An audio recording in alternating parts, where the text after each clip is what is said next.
जबरदस्त बच्चों, जबरदस्त। चलें, आज की क्लास में हमने एक इंशाल्लाह नया टॉपिक स्टार्ट करना है जिसका नाम है हमारे पास कंपटीशन एक्ट। सही है।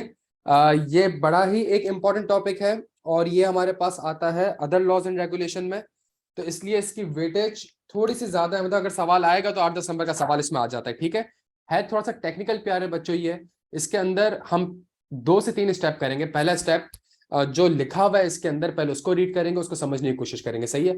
फिर मैं कुछ प्रैक्टिकल एग्जांपल्स आपके साथ डिस्कस करूंगा और उसके बेसिस पे इन सारी चीजों को समझाने की कोशिश करूंगा। तीसरा स्टेप, इसके ऊपर एक अच्छा सा फ्लो चार्ट बना लेंगे ताकि समझ में आ जाए कि सवाल जब पेपर में आए तो उसको किस तरीके से पिक करना है।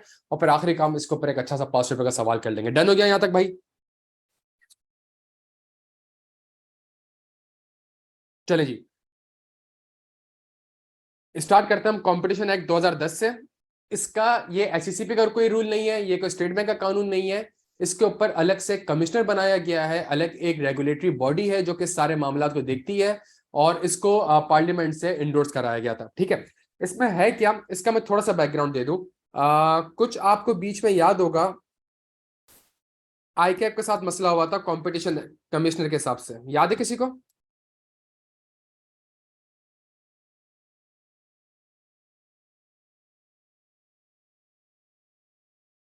आप लोग माशाल्लाह सारे के सारे ऑडिट फॉर्म में प्यारे बच्चों। तो आईकैप ने बीच में क्या करा था, आईकैप ने बीच में एक टेक्निकल रिलीज जारी किया था, टीआर।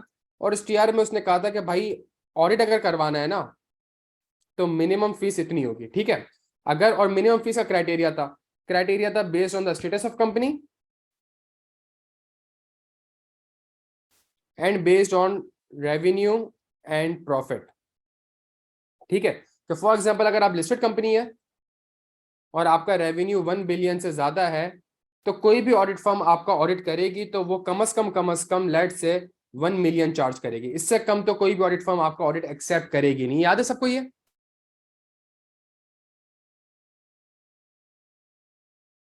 चले बच्चों, जवाब सबने देना है।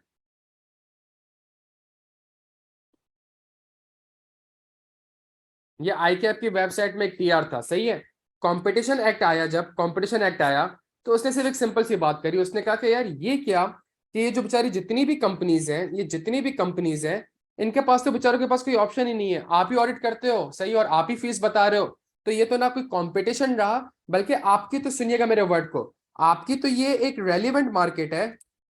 ऑडिट एक रेलिवेंट मार्केट है। यहाँ पे रेलिवेंट मार्केट क्या हो गई? यहाँ पे रेलिवेंट मार्केट ऑडिट हो गई। सही है। और आपके पास ये रेलिवेंट मार्केट है, इस रेलिवेंट मार्केट में आपकी एक डोमिनेंट पोजीशन है या डोमिनेंट इन्फ्लुएंस है इस मार्केट में, बिकॉज आप ही कर सकते हैं। और आप इस पोजीशन को, इस इन्फ्लुएंस को क्या कर रहे हैं प्यारे बच्चों, इस पोजीशन और इस इन्फ्लुएंस को, इस डोमिनेंट पोजीशन, इस डोमिनेंट इन्फ्लुएंस को आप एब्यूज कर रहे हैं। क्या यहां तक बात समझ आती है? एब्यूज किस तरीके से कर रहे हैं भाई, कोई बताएगा?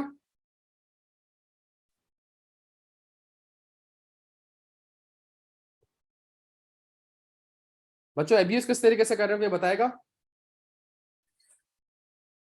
बस जबरदस्त भाई, फिक्सिंग द फीस नहीं भाई, fixing the minimum fees. Taimur जबरदस्त, कि भाई ऑडिट करवाना है तो इतने पैसे तो आपको लाजमी देने पड़ेंगे। सही है। ये जो चीजें थी ना प्यारे बच्चों, ये जो चीजें थी, तो इस तरीके से वर्ड समझेगा, बिकॉज ये वर्ड्स बार बार आ रहे होंगे। मैं आपके सामने 5-6 प्रैक्टिकल एग्जांपल करूंगा।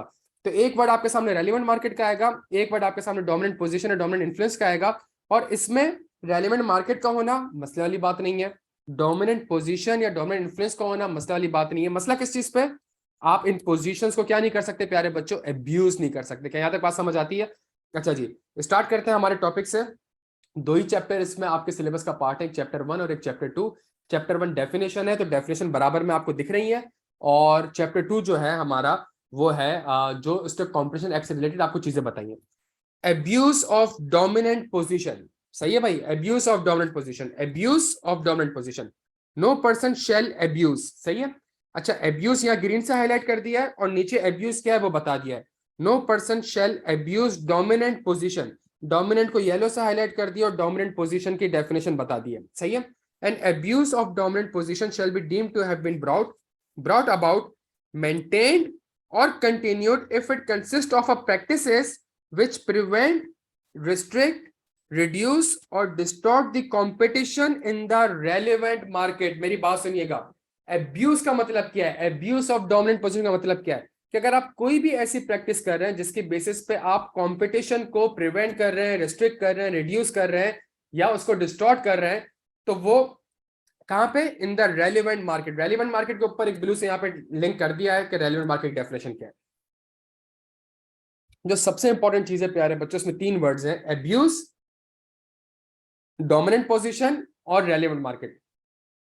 और ये तीनों के तीनों वर्ड हमारे पास, ये जो हमारे पास एक्ट है, इसमें जो हमारे पास डेफिनेशन सामने दी हुई है, इसके अंदर ये सारी चीजें डिफाइंड है। सही है, तो इसको मैं एक बार वापस से पढ़ रहा हूं।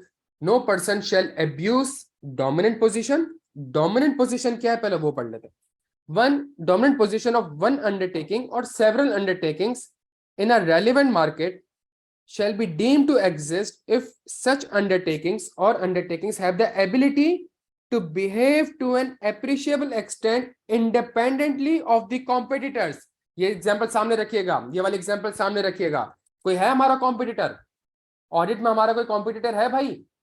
जल्दी छेती छेती ऑडिट किससे करवाना है? 2.5-3 मिलियन से पेड अप कैपिटल ज्यादा होगा। सही है। Independently of the competitor, customers, consumers and suppliers and the position of an undertaking shall be presumed। देखें, यहां तक आपके पास जो फैक्टर्स दिए हैं प्यारे बच्चों, वो क्वालिटेटिव दिए हैं, और ये जो आपके पास फैक्टर दिया हुआ है, ये जो आपके पास फैक्टर दिया हुआ है, वो क्वांटिटेटिव दिया हुआ है। And undertaking shall be presumed to be dominant if its share of the relevant market exceeds 40%। तो अगर आप एक अंडरटेकिंग है, सही है, आप एक बिजनेस करते हैं और आपका जो मार्केट शेयर है रेलिवेंट मार्केट में, सही है, अगर वो 40% से ज्यादा है, तो इसका मतलब है क्वांटिटेटिवली आप डोमिनेंट पोजीशन में आ चुके हैं। क्वालिटेटिवली आप कैसे डोमिनेंट पोजीशन में आ चुके हैं? If such undertakings have the ability to behave to an appreciable extent independently of the competitors, customers, consumers and supplier. सही है। इसके अंदर बहुत से वर्ड्स होते हैं प्यारे बच्चों, मैं आपके सामने कुछ रख देता हूं, और ये इसी हुकूमत में हमें पता चले। अब माफिया के वर्ड बीच में बहुत यूज हो रहे थे। सही, शुगर माफिया बैठी हुई है यहाँ पे क्या कहते हैं, एलपीजी माफिया बैठी हुई है, यहाँ पे 2-3 किस्म के सीमेंट माफिया बैठी हुई है। तो ये जो माफिया बैठी हुई थी, ये माफिया क्या थी? एक डोमिनेंट पोजीशन थी उनकी मार्केट में। कस्टमर जैसा भी हो, सप्लायर जैसा भी हो, मुझे कुछ फर्क नहीं पड़ता, मैं शुगर की प्राइस ये कोट करूंगा, आपने लाजमी खरीदनी है इस पे। क्या यहां तक बात समझ आती है बच्चों? तो जब डोमिनेंट पोजीशन, जब हम ये वाला सेक्शन पढ़ रहे थे, no person shall abuse dominant position, तो डोमिनेंट पोजीशन की जब डेफिनेशन पढ़ी हमने, तो उसमें एक और वर्ड आ गया रेलिवेंट मार्केट का। सही है, तो अगला काम हम ये कर लेते हैं, हम रेलिवेंट मार्केट डेफिनेशन पढ़ लेते हैं। Relevant market means the market which shall be determined by the commission with reference to a product market and a geographical market, and a product market comprises of all those products or services which are regarded as interchangeable or substitutable by the consumer by reason of the product characteristic, price and intended use. A geographic market comprises the area in which the undertaking concerned are involved in the supply of product or service, and which the condition of competition are sufficiently homogeneous and which can be distinguished from neighboring geographical area because in particular the conditions of competition are appreciably different in those areas। मैं इसको थोड़ा सा summarise करके आपको बता देता हूँ। यहाँ पे एक वर्ड लिखा हुआ है रेलिवेंट मार्केट का। रेलिवेंट मार्केट को जो वो बता रहा है, वो 2 हिस्सों में बता रहा है कि वो प्रोडक्ट के बेसिस पे भी हो सकती है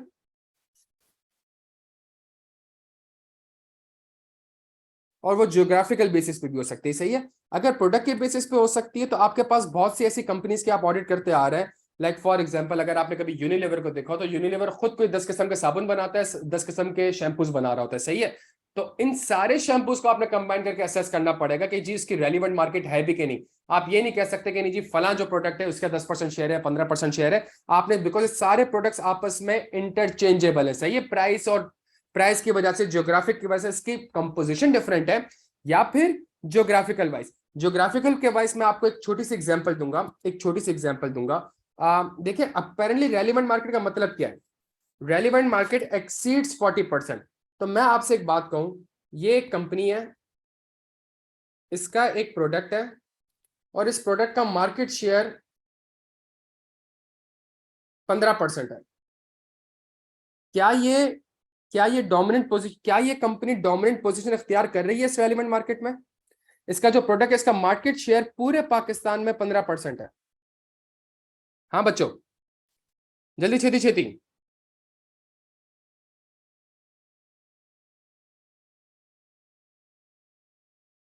क्यों तैमूर साहब?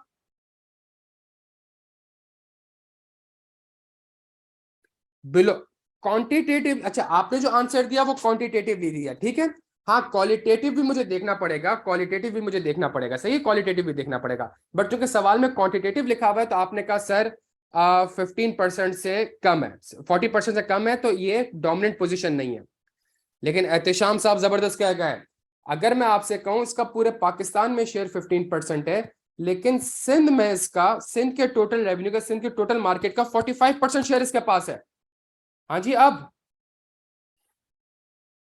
हाँ जी अब प्यारे बच्चों,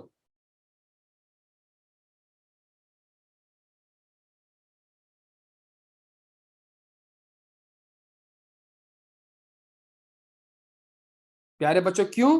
because that Sindh will be considered as a relevant market. क्या यहां तक बात समझ आती है? The Sindh will be considered as a relevant market. जबरदस्त जबरदस्त जबरदस्त। इसकी मैं आपके सामने एक और एग्जांपल नीचे इंशाल्लाह केस स्टडी डिस्कस करेंगे, तो क्लास में कनेक्ट रहिएगा। देखें मेरी कोशिश क्या रहेगी कि मैं एक एक वर्ड आपके साथ पढ़ूंगा, समझाऊंगा और कुछ केस स्टडीज भी दूंगा, सही है। तो इसमें एक चीज समझने की कोशिश करिएगा, ये आपके पास इतना बड़ा पाकिस्तान है माशाल्लाह से, ठीक है, डन हो गया। इस पाकिस्तान के, इस पाकिस्तान में ये जो हिस्सा है ये क्या कहलाता है? Let's say Islamabad. इस्लामाबाद के पूरे पाकिस्तान का क्या होगा? एक छोटा सा बॉक्स होगा, इस छोटे से बॉक्स के अंदर एक छोटा सा डॉट मैंने बना दिया है। ये डॉट क्या रिप्रेजेंट करता है? डीएचए इस्लामाबाद। डन हो गया। और डीएचए इस्लामाबाद ने एक प्रोजेक्ट बनाया, एक रेजिडेंशियल प्रोजेक्ट बनाया, और इस रेजिडेंशियल प्रोजेक्ट में लोग यहाँ पे रहने आते हैं, और जब लोग यहाँ पे रहने आते हैं तो उनसे कहा जाता है, और जब वो इंटरनेट मांगते हैं, जब वो इंटरनेट मांगते हैं तो डीएचएस इस्लामाबाद कहती है कि जी आपने सिर्फ यही इंटरनेट लेना है। फॉर एग्जाम्पल अगर ये रेजिडेंशियल जाके अप्रोच करते हैं फाइबर वालों को, तो फाइबर वाले जैसे डीएचएस इस्लामाबाद के पास आते हैं, डीएचएस इस्लामाबाद कहते हैं चलो जी भागो यहाँ से, हमें तुम्हें नहीं देना यहाँ पे कोई भी इंफ्रास्ट्रक्चर, सही है। और डीएचएस इस्लामाबाद वाले अपने रेजिडेंशियल कहते हैं कि जी आपने हमारा ही इंटरनेट यूज करना है। प्यारे बच्चों ये जो डॉट है, ये जो डॉट है, ये डॉट क्या कहलाएगा? जहां पे ये सारे रेजिडेंशियल प्रोजेक्ट्स बने हुए, ये डॉट क्या कहलाएगा? ये जो ब्लू से डॉट बना हुआ है प्यारे बच्चों, ये क्या कहलाएगा? पाकिस्तान। पाकिस्तान के 5 सूबे, 6 सूबे, इस्लामाबाद किसी सूबे में भी नहीं आता। इस्लामाबाद एक सेपरेट टेरिटरी है, उस सेपरेट टेरिटरी का एक शहर है, एक एक मोहल्ला है, उस मोहल्ले के अंदर एक गली है, उस गली के अंदर एक डीएचएस इस्लामाबाद का एक प्रोजेक्ट बना हुआ है। प्यारे बच्चों दैट गली का project is the relevant market. और क्या डीएचएस इस्लामाबाद यहाँ पे डोमिनेंट इन्फ्लुएंस है? क्या डीएचएस इस्लामाबाद का यहाँ पे डोमिनेंट इन्फ्लुएंस है?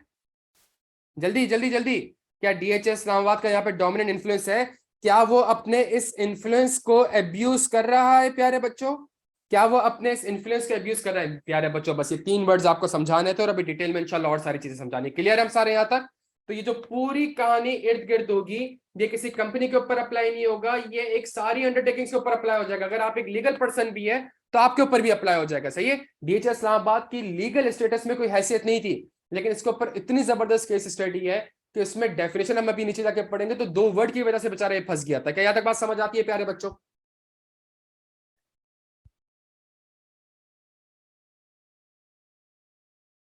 अच्छा बेहतरीन होगा, थोड़ा सा बस आप लोग जवाब देंगे प्यारे बच्चों तो मेरे लिए फायदा हो जाएगा, ताकि मैं आगे कंटिन्यू कर सकूं। हम सेक्शन पढ़ रहे थे एब्यूज ऑफ डोमिनेंट पोजीशन का।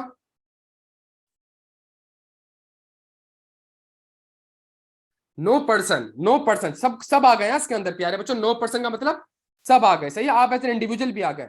शेल एब्यूज, एब्यूज का वर्ड समझ आ रहा है? एब्यूज नीचे डिफाइंड है, थोड़ी देर में समझाऊंगा। डोमिनेंट पोजीशन, डोमिनेंट पोजीशन क्या है? ये डोमिनेंट पोजीशन है, कुछ क्वांटिटेटिव क्राइटेरिया है, कोई क्वालिटेटिव क्राइटेरिया है।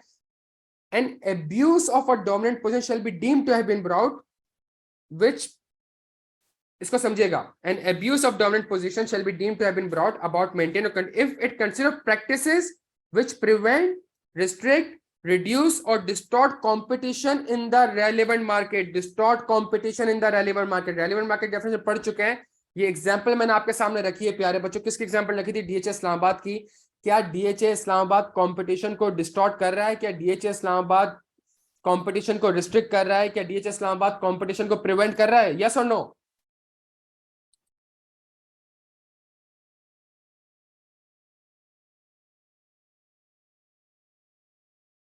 तो अगर आपका आंसर यस आ गया तो उसका मतलब है वो एक ऐसी प्रैक्टिस में इख्तियार हो गया है कि वो अपनी डोमिनेंट पोजीशन को क्या कर रहा है, अब्यूज कर रहा है। आप में से जो लोग कराची में हो तो उनको पता हो कि जो बहरिया वगैरह में घर लेंगे तो इलेक्ट्रिसिटी का रेट भी बैरियर डिटरमाइन करेगा, इंटरनेट भी आपको उन्हीं का यूज करना पड़ेगा, पानी भी आपको उन्हीं का यूज करना पड़ेगा।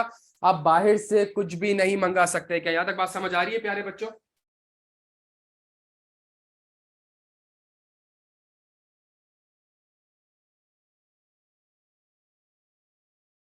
डन हो गया प्यारे बच्चों। तो अभी थोड़ा सा बैकग्राउंड मैंने आपको बताया है, थोड़ा सा मजीद अब इसको पढ़ते हैं। अच्छा,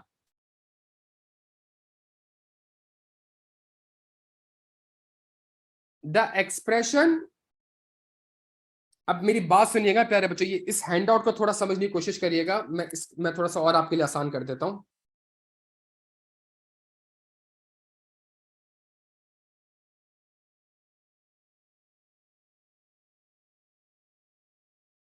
no person shall abuse dominant position, abuse का वर्ड ये लिखा हुआ, डोमिनेंट पोजीशन ये लिखा हुआ, सही है।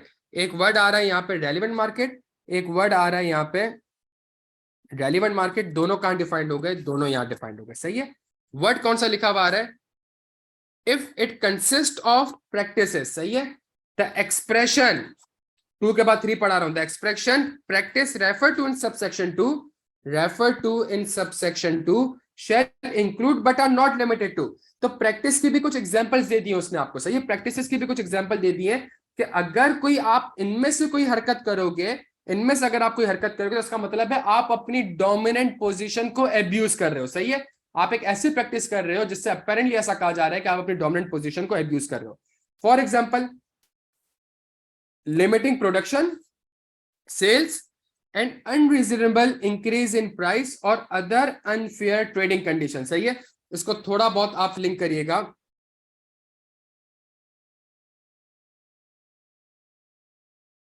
मेरे प्यारे बच्चों, उसको थोड़ा बहुत आप लिंक करिएगा जो हमारी शुगर इंडस्ट्री जिस तरीके से काम करती है, ठीक है। थोड़ा बहुत इसको लिंक करिएगा। और अगर थोड़ा सा और आपने क्या कहते हैं इंटरनेशनली इस चीज को समझना हो, तो जितने भी हमारे पास ये ओपेक के मेंबर्स हैं जो कि ऑयल एंड गैस प्रोड्यूस करते हैं, सऊदीया हो गया, इसमें रशिया वगैरह हो गया, ये लोग अपनी डिमांड सप्लाई को खुद कंट्रोल कर रहे होते हैं और उसके बेसिस पे प्राइस को कर रहे होते हैं। क्या यहाँ तक बात समझ आती है सबके? अगर थोड़ा बहुत आपको आइडिया हो इस चीज का, ठीक है। और इसके मैं कुछ पाकिस्तानी एग्जांपल्स भी आपके सामने रखूंगा।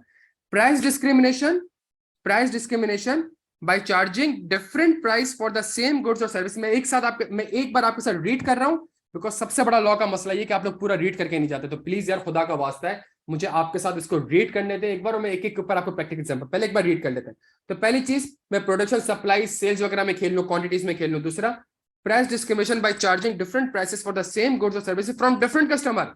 एक ही गुड्स है मेरा और डिफरेंट कस्टमर से डिफरेंट प्राइसेस चार्ज कर रहा हूं। In the absence of objective justification, tie-ins where the sale of goods or services is made conditional on the purchase of other goods or services, सही है। अगर मैं आपके सामने कहूं कि जी मेरा ये प्रोडक्ट चाहिए, तो आपको साथ में ये प्रोडक्ट भी लेना पड़ेगा या ये सर्विसेज भी प्रोवाइड करनी पड़ेंगी। Making the conclusion of the contract subject to acceptance by the other parties of supplementary obligation which by their nature or according to the commercial usage have no connection with the subject of the contract, applying dissimilar condition to equivalent transaction on other parties, placing them at a competitive disadvantage, predatory pricing driving competitors out of a market, prevent new entry and monopolize the market। ये basic चीजें जो economics में पढ़ते थे हम। boycott or excluding any other undertaking from the production, distribution or sale of any goods or the provision of any service, or refusing to deal। अगर ये इसने लिखा हुआ है shall include but not limited, मतलब इसके अलावा भी और हो सकते हैं। अगर आप इसमें से कोई भी हरकत करते हैं, अपनी क्वांटिटी से खेलते हैं, प्रोडक्शन से खेलते हैं, सप्लाई से खेलते हैं, प्राइस से खेलते हैं, एक ही प्रोडक्ट है आपका, डिफरेंट जगह पे डिफरेंट प्राइस चार्ज कर रहे हैं without having any objective justification, अगर आप रिफ्यूज टू डील कर रहे हैं या फिर किसी मार्केट में किसी और बंदे को आने नहीं दे रहे आप, तो अगर आप ऐसी कोई हरकत कर रहे हैं प्यारे बच्चों, ये प्रैक्टिस क्या कहलाएंगी, ये प्रैक्टिस क्या कहलाएंगी, ये प्रैक्टिस प्यारे बच्चों आपके पास एब्यूसिव कहलाएंगी। और आप अपनी डोमिनेंट पोजीशन, ये प्रैक्टिस आप कब करोगे, जब आप एक डोमिनेंट पोजीशन में होगे तभी एब्यूज कर सकोगे। डन हो गया? यहाँ पे मैं इन सब के ऊपर आपके सामने कुछ एग्जाम्पल रखता हूं, लेकिन उससे पहले मैं सारा बता रहा हूं मेरे भाई, सारा बता रहा हूं, बट उससे पहले मैं एक आपके सामने कुछ केस स्टडीज रख रहा हूं। उस केस स्टडीज को बड़ा गौर से सुनना है, सही है। उन केस स्टडीज को बड़ा गौर से सुनना है, सही है, और आपने ही जवाब देना है, सही है। पहली केस स्टडी,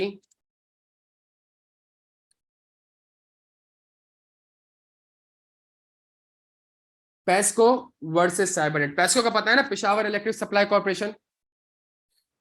बच्चे थोड़ा जवाब दे देंगे, अच्छा हो जाएगा। सही है। इनके पूरे पेशावर में क्या लगे हुए हैं?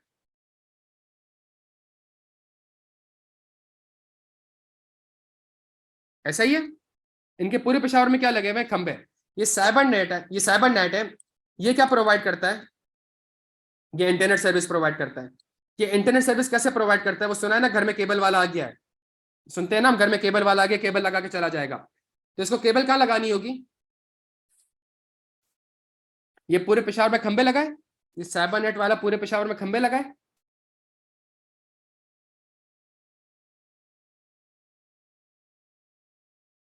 बच्चों, ये साइबर नेट पूरे पेशावर में खंबे लगाएगा। किसके पास जाएगा? बाद में फ्रिज में रख दो इसको।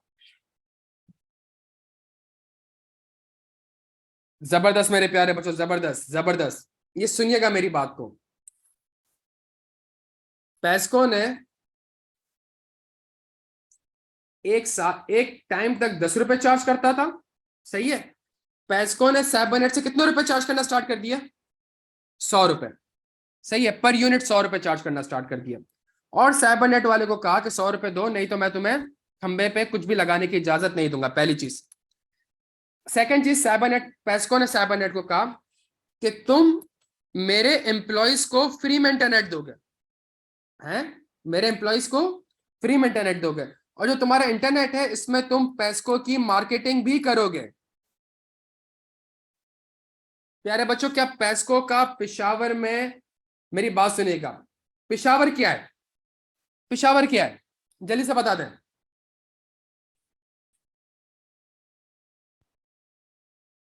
जबरदस्त मेरे प्यारे बच्चों, जबरदस्त जबरदस्त। पिशावर, पिशावर क्या हो गया? पाकिस्तान रेलिवेंट मार्केट नहीं है, पिशावर रेलिवेंट मार्केट है। सही है। क्या पेस्को की पिशावर में एक डोमिनेंट इन्फ्लुएंस है? ये डोमिनेंट पोजीशन है? अच्छा, जबरदस्त। लेकिन किस रेलिवेंट मार्केट में? पिशावर की किस रेलिवेंट मार्केट में? कपड़ों में? गोल्ड में? किस रेलिवेंट मार्केट में? जबरदस्त तैमूर साहब, जबरदस्त। तो रेलिवेंट मार्केट यहाँ पे क्या हो गई? इलेक्ट्रिक सप्लाई के लिए जो मेरे पास एक खंबे लगे हुए, जो पोल लगे हुए, ठीक है। क्या मेरे, ये जो पेस्को ने कंडीशन लगाई, ये जो पेस्को ने साइबर नेट के ऊपर कंडीशन लगाई, क्या ये डोमिनेंट इन्फ्लुएंस है? ये जो पेस्को ने इसके ऊपर कंडीशंस लगाई, क्या ये डोमिनेंट इन्फ्लुएंस है? ये आपके सामने, ये जो पेस्को प्रैक्टिस कर रहा है इनके साथ, क्या ये डोमिनेंट इन्फ्लुएंस है प्यारे बच्चों? कैसे है?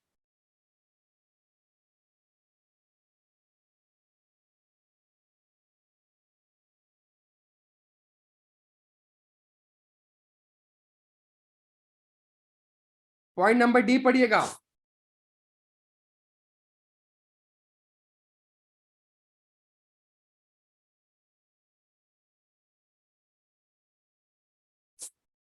क्लियर है प्यारे बच्चों? पॉइंट नंबर डी पढ़े हम, खुद से आपने पढ़ना है।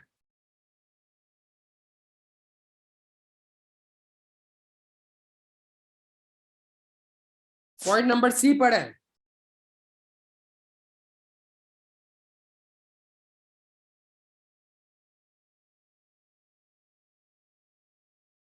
बच्चों डन है? ये दो पॉइंट्स क्लियर है?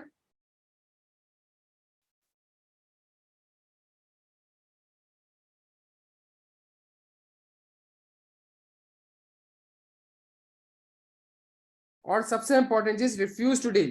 पेस्को ने साहब नेट को कहा कि भाई ये करोगे तो मैं दूंगा, अदरवाइज मैं तुम्हें परमिशन नहीं दूंगा। सप्लीमेंट्री ऑब्लिगेशन ना, मैं कह रहा हूं 100 रुपए भी दो, प्लस तुम्हारी ऑब्लिगेशन है कि तुम इंटरनेट जो लगाओगे जगह जगह पे, तो तुम्हारे इंटरनेट में पेशावर इलेक्ट्रिक सप्लाई कॉर्पोरेशन की मार्केटिंग भी होनी चाहिए। और तुम्हारे ऊपर एक और ऑब्लिगेशन है कि मेरे जितने भी इंप्लॉइज होंगे जो पेशावर मेरी कंपनी में काम करते हैं, उनके घर पे तुम फ्री का इंटरनेट दोगे। समझ आया सप्लीमेंट्री ऑब्लिगेशन?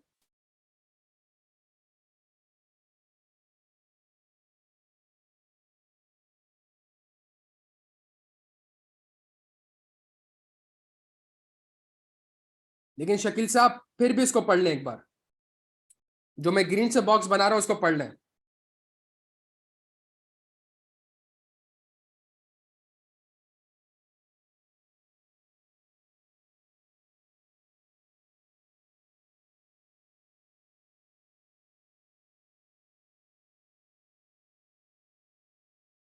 डन हो गया।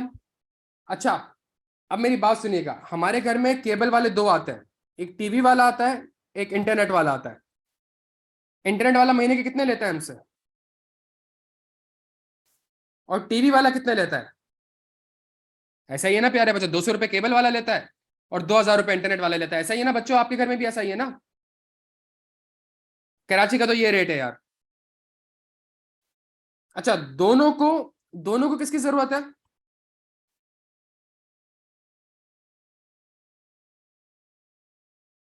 क्या मैं टीवी वाले से 100 रुपए ले सकता हूं? क्या पैसको टीवी वाले से 100 रुपए ले सकता है?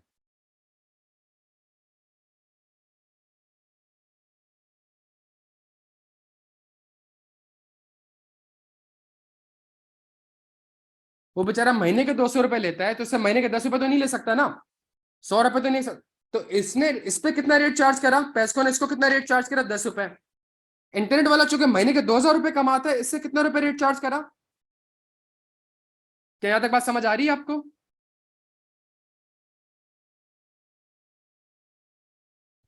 क्या मतलब है इसका?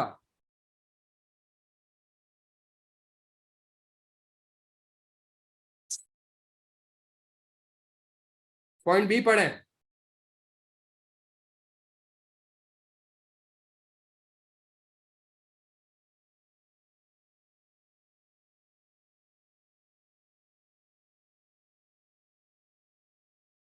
डन हो गया प्यारे बच्चों, क्लियर हम सारे यहाँ पे?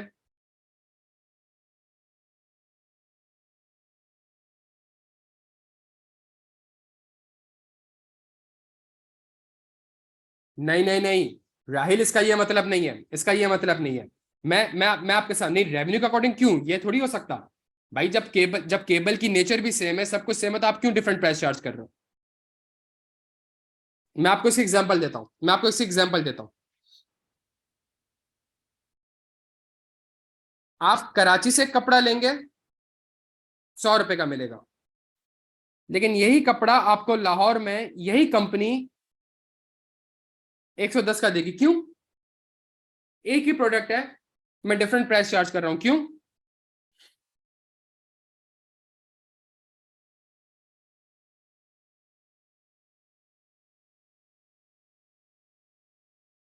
इसकी एग्जैक्टली exactly, क्योंकि कराची में आपके पास पोर्ट है, कराची में आपके पास पोर्ट है, तो आपने बाहर से माल मंगाया, पीएनजी बाहर से माल मंगाती है, साबुन लाती है 100 रुपए का।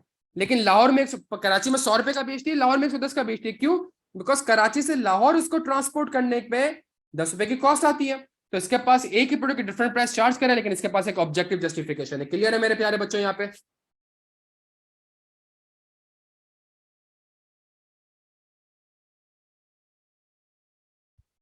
बेहतरीन हो गया बच्चों।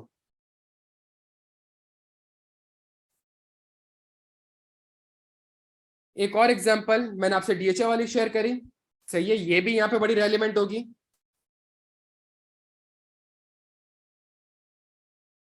अच्छा, अब सुनिएगा मेरी बात को।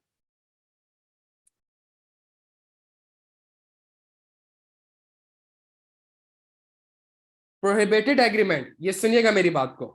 प्रोहिबिटेड एग्रीमेंट, नो अंडरटेकिंग और association of undertaking shall enter into an any agreement, or in the case of an association of undertaking shall be made a decision in respect of the production, supply, distribution, acquisition or control of goods or provision of service which have the object of effect of preventing, restricting or reducing competition within the relevant market unless exempted under section 5। मेरी बात सुनिएगा, बहुत बड़ा फर्क है। Section 3 जो है वो डोमिनेंट पोजीशन के अब्यूज की बात करता है। सेक्शन 4 जो है वो जरूरी नहीं कि आपको डोमिनेंट पोजीशन हो के ना हो। अगर आपका डोमिनेंट पोजीशन नहीं भी है, उसके बावजूद भी सेक्शन 4 आपका क्या हो जाएगा प्यारे बच्चों?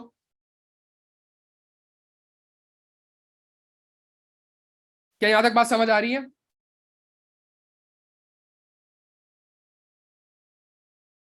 फॉर एग्जाम्पल, एक नई कंपनी पाकिस्तान में इनकॉर्पोरेट होती है, नई कंपनी पाकिस्तान में इनकॉर्पोरेट होती है प्यारे बच्चों। अगर एक नई कंपनी पाकिस्तान में, इसका मार्केट शेयर कितना होगा?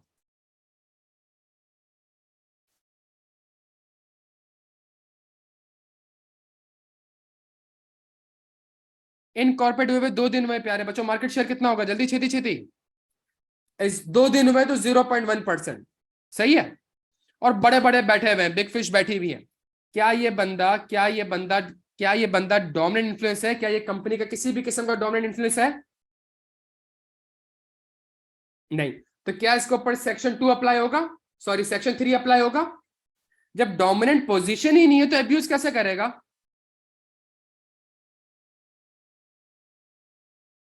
ऐसा ही है, अच्छा। लेकिन ये जो कंपनी इनकॉर्पोरेट हुई, इस कंपनी ने क्या करा, मैं आपको नाम दे देता हूं कंपनी का लेट से, ये कंपनी पीएनजी है, सही है। पीएनजी ने एक एग्रीमेंट किया और उसका एक सोल डिस्ट्रीब्यूटर है। जिस होलसेलर ने और रिटेलर ने माल खरीदना है पीएनजी का, वो इसी डिस्ट्रीब्यूटर को अप्रोच करेगा, उसके अलावा किसी को अप्रोच नहीं करेगा। कौन से सेक्शन की बात हो रही है? कौन से सेक्शन की बात हो रही है?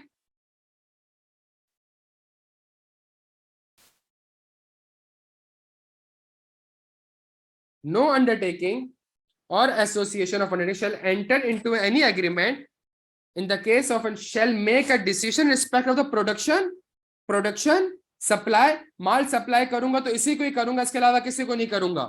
डिस्ट्रीब्यूशन, एक्विजिशन और कंट्रोल ऑफ गुड्स और the provision of service which have the object और इफेक्ट ऑफ प्रिवेंटिंग, रिस्ट्रिक्टिंग और reducing competition with in the relevant market. क्या यहां तक बात समझ आ रही है प्यारे बच्चों? तो अगर पीएनजी ऐसा कोई एग्रीमेंट करती है कि भाई सिर्फ आप ही मेरे डिस्ट्रीब्यूटर हो, सिर्फ आपसे ही माल खरीदा जा सकेगा, इसके अलावा किसी और से माल नहीं खरीदा जा सकेगा, और मैं सारा का सारा माल आप ही को सप्लाई करूंगा, और जो मैं आपको प्राइस बताऊंगा उसी प्राइस पे ही आगे आपने सप्लाई करना है, अगर मैं इस तरह की कोई चीजें करता हूं प्यारे बच्चों, ये कौन सा एग्रीमेंट कहलाएंगे?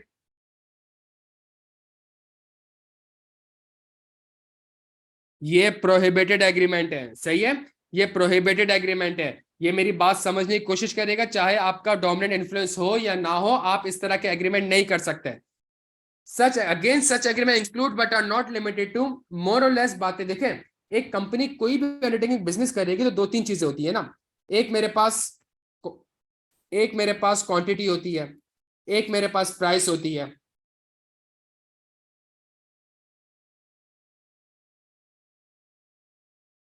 मेरे पास प्रोडक्शन होती है, मेरे पास सप्लाई होती है, मेरे पास टेक्नोलॉजिकल डेवलपमेंट होती है। अगर इन एरियाज में मैं किसी भी किस्म का एग्रीमेंट करता हूं जिससे मैं कंपटीशन को रिस्ट्रिक्ट कर देता हूं, तो प्यारे बच्चों ऐसे agreement, that agreement shall be considered as void. क्या यहां तक बात समझ आ रही है? For example, fixing the purchase or selling price or imposing any other restrictive trading condition with regards to the sale or distribution of any goods or the provision of any service, dividing or sharing of market for the goods or services whether by territories। आपने अक्सर देखा होगा कि बहुत से multinational यहाँ पे आते हैं तो हर टेरिटरी के लिए एक डिस्ट्रीब्यूटर कर देते हैं, सही है, ये भी प्रोहिबिटेड एग्रीमेंट है। फिक्सिंग और setting the quantity of production, distribution और sale with regard to any goods और द मैनर्स और means of providing any service, limiting the technical development, collusive tendering or bidding for sale, purchase or procurement of any goods or services, applying dissimilar condition to equivalent transaction with other trading partners। मेरे distributor से deal करोगे तो 80 रुपए का मिलेगा, किसी और से डील करोगे तो फिर आपको 100 रुपए का प्रोडक्ट मिलेगा, सही है। Make the conclusion of contract subject to acceptance. अब इसके ऊपर अगेन मैंने आपके साथ एक बार रीड कर लिया है, और इसके ऊपर मैं आपके साथ एक एग्जांपल डिस्कस करना चाहूंगा और बड़ी जबरदस्त केस स्टडी डिस्कस करना चाहूंगा, और इससे आपको थोड़ा सा और फायदा हो जाएगा। वो केस स्टडी किस चीज की है? वो केस स्टडी है हमारे पास कराची में, जो हमारे पास एक एयरपोर्ट है, जिना इंटरनेशनल टर्मिनल, सही है। ठीक है, एक अंडरटेकिंग, एक एसोसिएशन है, सही है। इसने एग्रीमेंट किया हुआ है किसके साथ? इसने एग्रीमेंट किया हुआ है पीएसओ के साथ, शेल के साथ, और एक दो कंपनी और है, लेट से कल्टेक्स वगैरह, इनके साथ एग्रीमेंट किया हुआ है। और एग्रीमेंट क्या किया हुआ है कि इधर इधर चूंकि टर्मिनल है, तो इस टर्मिनल में जो फ्यूल सप्लाई होगा, टर्मिनल में, वो कौन करेगा? वो सिर्फ ये 3 करेंगे, इसके अलावा नहीं करेगा। क्या यहां तक बात समझ आ रही है?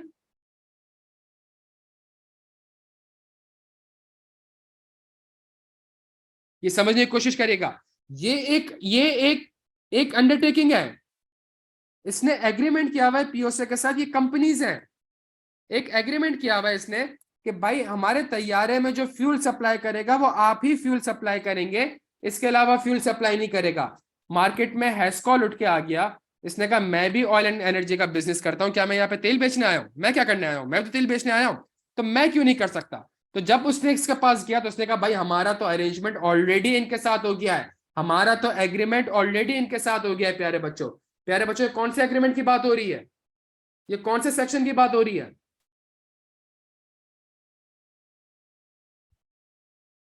जबरदस्त जबरदस्त तैमूर साहब, मैं आपके सामने केसरी का पैराग्राफ पढ़ रहा हूं।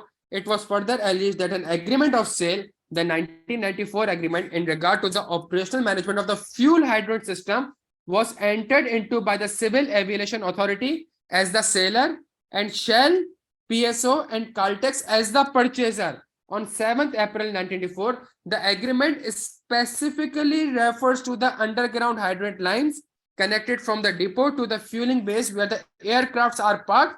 The agreement has been entered into by the referred parties for a period of 30 years and prohibits third parties beside PSO, Shell or Caltex from engaging in the supply of fuel through the fuel hydrant system. क्या यहां तक बात समझ आ रही है?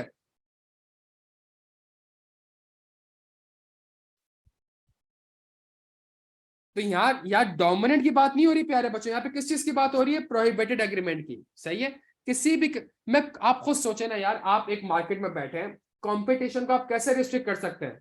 Customer को छेड़ के, डिस्ट्रीब्यूटर को छेड़ के, सप्लायर को छेड़ के, क्वांटिटी को छेड़ के, प्राइस को छेड़ के, डिसिमिलर कंडीशन लगा के, ये 5 तरीके ना इकोनॉमिक्स मार्केट में होते हैं, 7-8 फैक्टर्स ही तो होते हैं।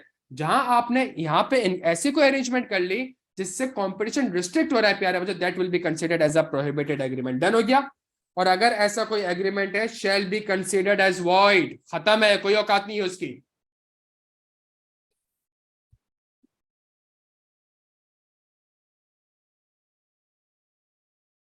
डन हो गया प्यारे बच्चों। लेकिन आपने अगर किसी कंपनीज वगैरह के ऑडिट कर रहे हो, अगर किसी कंपनीज वगैरह के ऑडिट कर रहे हो आपने, इवन अगर आप कंपनीज एक्ट में पढ़े, तो वो सोलो डिस्ट्रीब्यूटर का तो कॉन्सेप्ट है, कंपनीज एक्ट में खुद लिखा हुआ है कि सोलो डिस्ट्रीब्यूटर आपका है या सोलो प्रिंसिपल है या कोई सोलो एजेंट है, तो आपने वो एग्रीमेंट एससीसीपी के पास जमा करवाना है। ठीक है, ये पढ़ा हुआ है आपने कैप 7 में। प्यारे बच्चों, तो इसका मतलब ये है, लाइक मैं आपको पीएनजी का एग्जांपल देता हूँ, पीएनजी का पूरे पाकिस्तान में एक ही डिस्ट्रीब्यूटर है, तो कैसा कर रहा है काम भाई? ऑटसुका का मैंने ऑडिट किया था, ऑटसुका के हर प्रोविंस में एक डिस्ट्रीब्यूटर, टोटल 4 डिस्ट्रीब्यूटर है इसके। आपने अक्सर देखा होगा कंपनीज को ऑडिट करते हुए कि जी होल्डिंग कंपनी के साथ उनके साथ अरेंजमेंट होता है, टेक्निकल और सपोर्ट सर्विस वही प्रोवाइड करते हैं। ऐसे कैसे कर रहे हैं भाई? तो प्यारे बच्चों, इसका मतलब ये तो प्रोहिबिटेड एग्रीमेंट है। नहीं नहीं, प्रोहिबिटेड एग्रीमेंट नहीं है। क्यों प्रोहिबिटेड एग्रीमेंट नहीं है? इसलिए एग्रीमेंट नहीं है अनलेस, एक लाइन तो पढ़ना भूल ही गए, अनलेस एग्जम्प्टेड अंडर सेक्शन 5। तो अगर पीएनजी ने ऐसा कोई अरेंजमेंट किया हुआ है, ऑटसुका ने ऐसा कोई अरेंजमेंट किया हुआ है, एक सिंगल डिस्ट्रीब्यूटर के थ्रू ऑपरेट कर रहे हैं, तो इसका मतलब है आपको एग्जाम्पशन लेनी पड़ेगी। और एग्जाम्पशन लेने के लिए किसके पास जाना पड़ेगा? एग्जाम्पशन लेने के लिए किसके पास जाना पड़ेगा?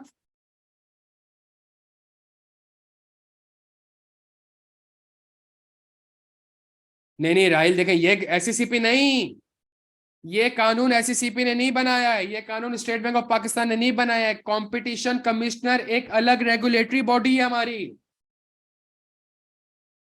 यहां कमिश्नर का मतलब कतई एससीसीपी नहीं है, सीसीपी। जबरदस्त, कंपटीशन कमिश्नर ऑफ पाकिस्तान, मेरा बच्चा जबरदस्त। The commission may grant an exemption from section 4 with respect to a particular practice और agreement if a request for an exemption has been made to it by a party, PNG or Suka, to the agreement or a practice, and the agreement is one to which section 9 applies. सही है?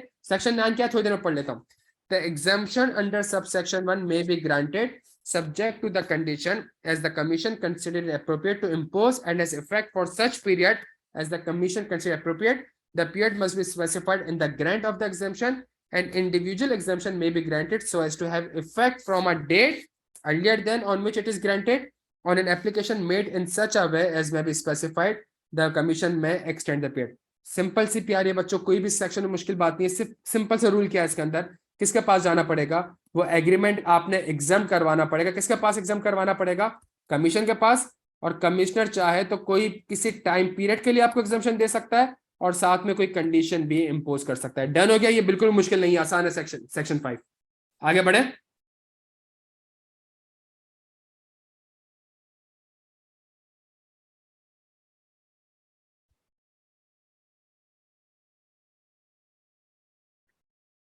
Cancellation of individual exemption if the commissioner has reasonable grounds for believing that there has been a material change of circumstances. Since it granted an individual exemption, it may by notice in writing cancel the exemption, vary or remove any condition or obligation, impose one or more additional condition or obligation. तो ये जो conditions थी इसको भी change कर सकता है।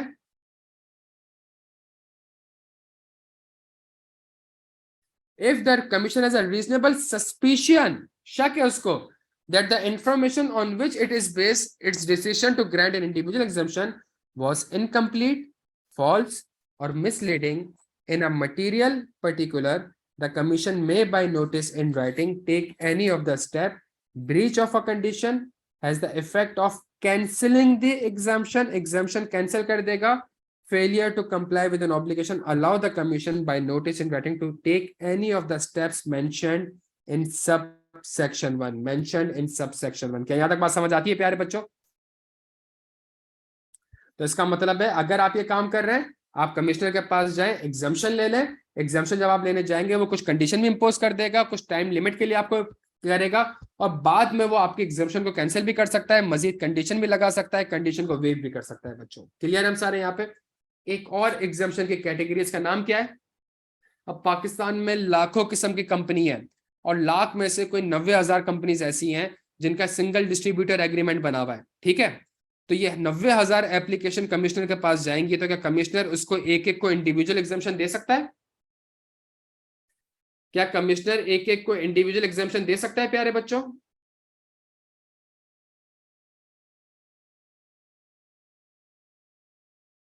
चलिए बच्चों जल्दी, छेती छेती। तो प्यारे बच्चों इसके लिए आसान तरीका क्या हो गया? इसके लिए आसान तरीका क्या है? Block exemption. If agreements which fall within a particular category or agreements are in the opinion of the commission likely to be the agreements to which section 9 applies. section 9 क्या थोड़ी देर में पढ़ रहे हैं? The commission may make a block exemption order. खुद ही से commissioner एक order बना लेगा giving exemption to such agreements. मतलब वो कह देगा अगर आपका डिस्ट्रीब्यूशन एग्रीमेंट और ये रीजन है और ये कंडीशन है तो इस बेसिस पे आपको एग्जाम्शन है, आपको मेरे पास आने की जरूरत नहीं है। प्यारे बच्चों, a block exemption order may impose condition or obligation subject to which a block exemption is to have effect.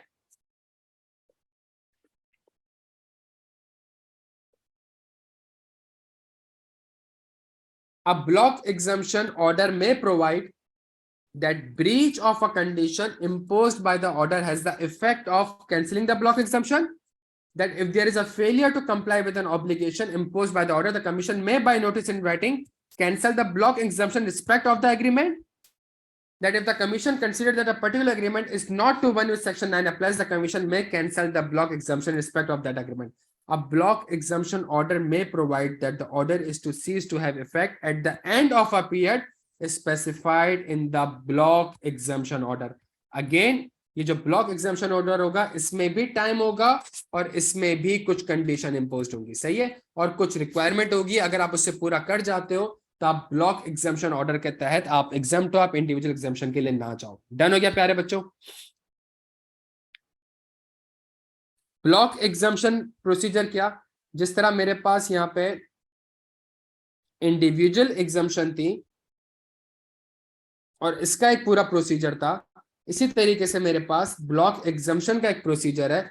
Before making a block exemption order, order है तो कमिश्नर पास करेगा। सही है, the commission must publish the detail of its proposed order in such a way as the commission thinks most suitable for bringing it to the attention of those likely to be affected and दोनों condition होना लाजमी है consider any representation about it which are made to the commission। तो इसका मतलब है कि यार अगर एक कॉम्पिटिशन कमिश्नर ऑफ पाकिस्तान है और कहता है कि जी अगर आप इस तरह का काम कर रहे हैं तो आप ब्लॉक एग्जाम्पशन में फॉल कर जाते हैं, और ये एग्जाम्पशन देने से उसको लगता है कि यार फॉर एग्जाम्पल ये फला तबका या फला मार्केट को नुकसान हो सकता है, तो उसने इतने स्टेप्स लेने हैं जो उसको मोस्ट सुटेबल लगता है, ताकि एटलीस्ट उन लोगों की अटेंशन में लेके आ जाए जिसकी वजह से ब्लॉक एग्जाम्पशन से उसको इफेक्ट पड़ सकता है।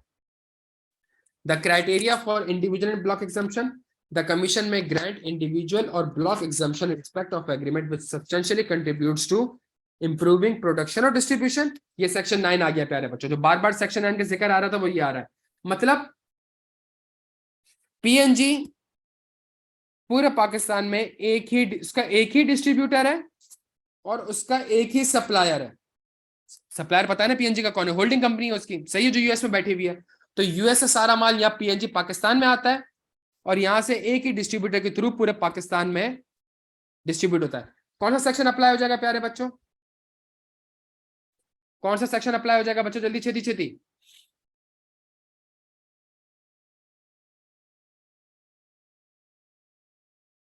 जबरदस्त। लेकिन जहां सेक्शन 4 अप्लाई हो गया, तो पीएनजी ने कौन सा सेक्शन अप्लाई किया होगा? पीएनजी कौन सा सेक्शन अप्लाई किया होगा? जल्दी छेती छेती।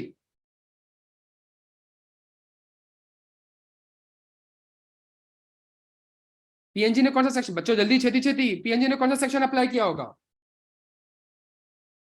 जबरदस्त। और जब ये एग्जाम्पशन दी जाए द कमीशन में, तो कमीशन ने कौन सा सेक्शन देखा होगा? कमीशन ने ऑर्डर देने से पहले कौन सा सेक्शन देखा होगा?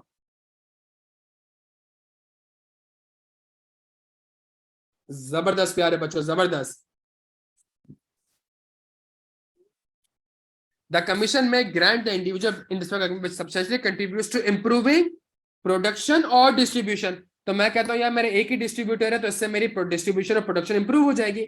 प्रोमोटिंग टेक्निकल और economic progress which allowing consumer fair share of the resulting benefit. वो कहता है यार मेरा अगर एक डिस्ट्रीब्यूटर होगा और एक ही सप्लायर होगा, तो इससे फायदा ये होगा कि सिनर्जी आ जाएगी। सिनर्जी जब आएगी तो मेरी कॉस्ट ऑफ प्रोडक्शन कम हो जाएगी, कॉस्ट ऑफ प्रोडक्शन कम हो जाएगी तो मैं कम कम पैसों में ये माल बेचूंगा, सही है, कम पैसों में कंज्यूमर बेचूंगा।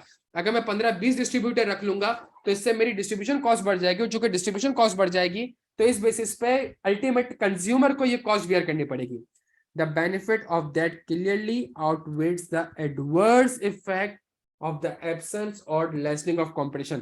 आप सही कह रहे हैं, मेरा एक ही डिस्ट्रीब्यूटर है, मेरा एक ही सप्लायर है, तो कोई मार्केट में मेरा कंपटीशन ही नहीं है। डिस्ट्रीब्यूटर सप्लाई के केस में तो कोई कंपटीशन ही नहीं है, लेकिन इससे जो नुकसान हो रहा है वो कम है बनिस्बत। इससे ज्यादा क्या हो रहा है मुझे?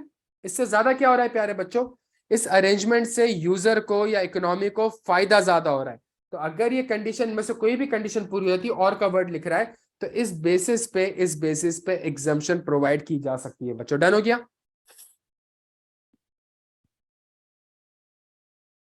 अच्छा, section 10 deceptive market practice, deceptive marketing practice. No undertaking shall enter into deceptive market।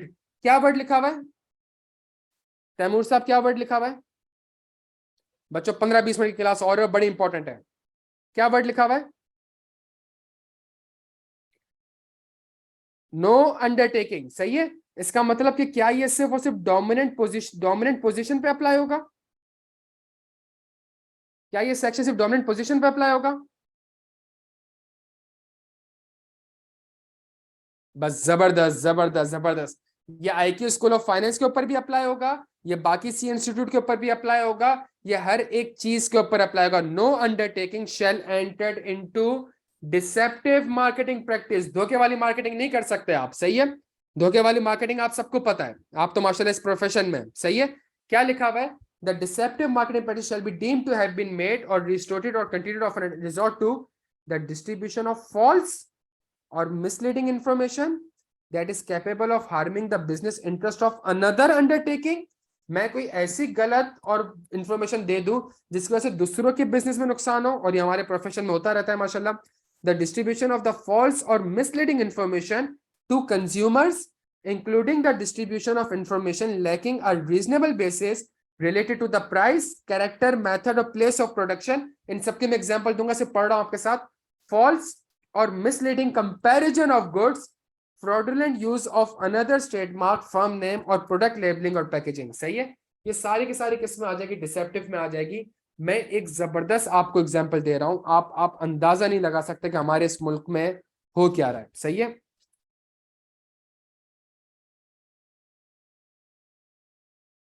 इसका नाम सुना है सबने?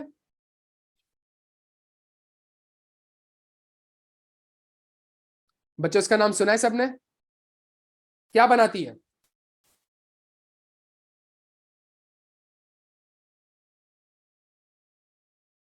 किसके लिए?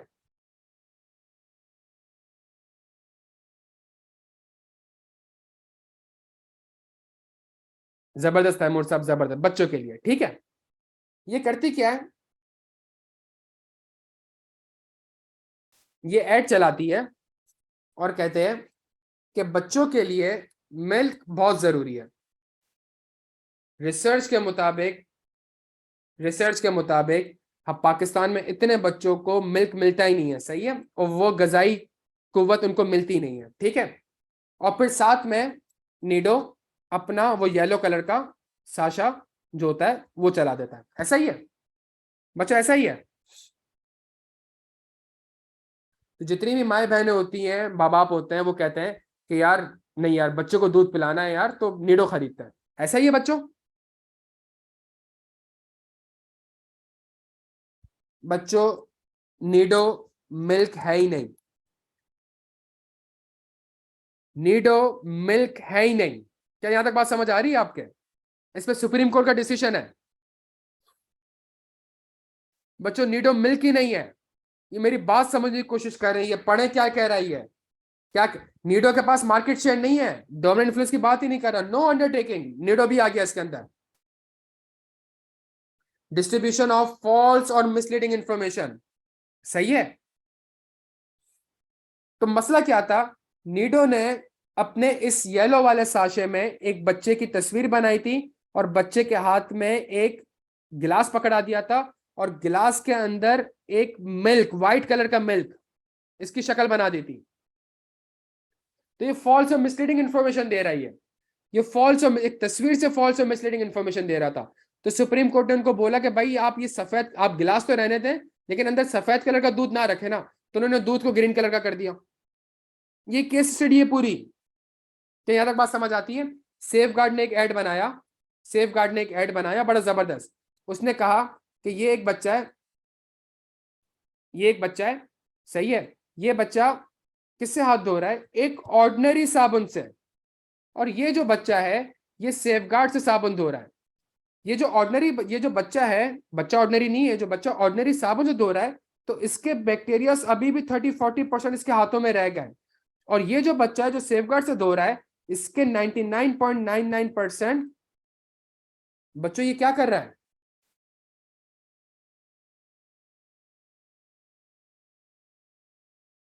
ये कंपैरिजन कर रहा है। वसीम अकरम साहब की भी एक ऐड आई थी, दूसरे डिटर्जेंट और एरियल वाला डिटर्जेंट। जबरदस्त, जबरदस्त। प्यारे बच्चों, क्लियर है? तो ये सिर्फ डोमिनेंट पे अप्लाई नहीं होगा, ये तो सब पे अप्लाई होगा। डन हो गया? ये आईक्यू स्कूल ऑफ फाइनेंस में भी अप्लाई होगा, ये मेरे ऊपर भी अप्लाई होगा। अगर मेरे पास C5 6 में एक डोमिनेंट इन्फ्लुएंस है जो कि नहीं है, लेट्स से, और मैं आपके ऊपर कंडीशन लगाऊंगा, अगर मैं C5 6 आपने मुझसे पढ़ना है तो C5 2 और MSA 1 लाजमी पढ़ना है। बच्चों इस पे कौन सा सेक्शन अप्लाई हो जाएगा?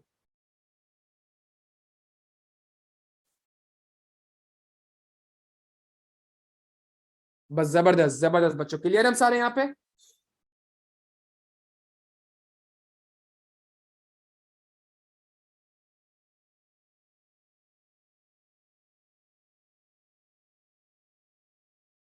आखिरी सेक्शन रह गया है प्यारे बच्चों, आखिरी सेक्शन रह गया है। लेकिन इसको पढ़ाने से पहले मैं आपके सामने एक केस स्टडी डिस्कस करना चाहता हूँ। सही है? अच्छा, ये हैंडआउट के अंदर सारी की सारी केसेस मैंने बराबर में लिख दी है आपके लिए। डन हो गया?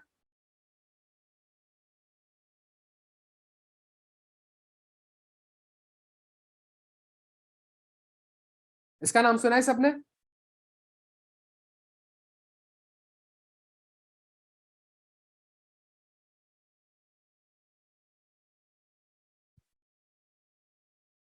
बच्चों आईसीए का नाम सुना है ना सबने, बहुत बड़ी फार्मास्यूटिकल है ना।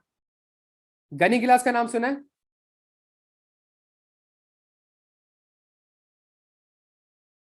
अच्छा, दोनों नाम सुने में, सुनिएगा मेरी बात को, सही है। आईसीए पाकिस्तान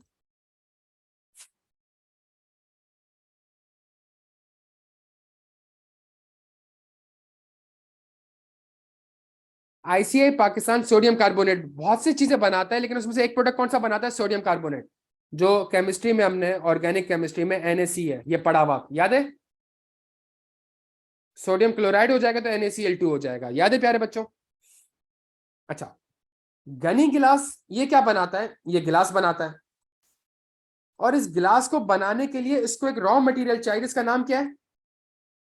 जिसका नाम क्या है? Sodium carbonate. और इसका फंक्शन क्या होता है? इसका फंक्शन ये होता है कि जब आप सोडियम कार्बोनेट ग्लास की प्रोडक्शन के लिए यूज करोगे तो फ्यूल की कंजम्पशन ऑटोमेटिकली कम हो जाएगी, बिकॉज ये प्रोडक्ट के जितने भी प्रोडक्ट्स इसके अंदर डल रहे होंगे उसके टेम्परेचर को ये मेल्ट डाउन कर देगा, सोडियम कार्बोनेट के टेम्परेचर को मेल्ट डाउन कर देगा, तो फ्यूल बच जाएगी मेरी। तो गिलास बनाने के लिए सोडियम कार्बोनेट का होना लाजमी है। बच्चों यहां तक बात समझ आती है?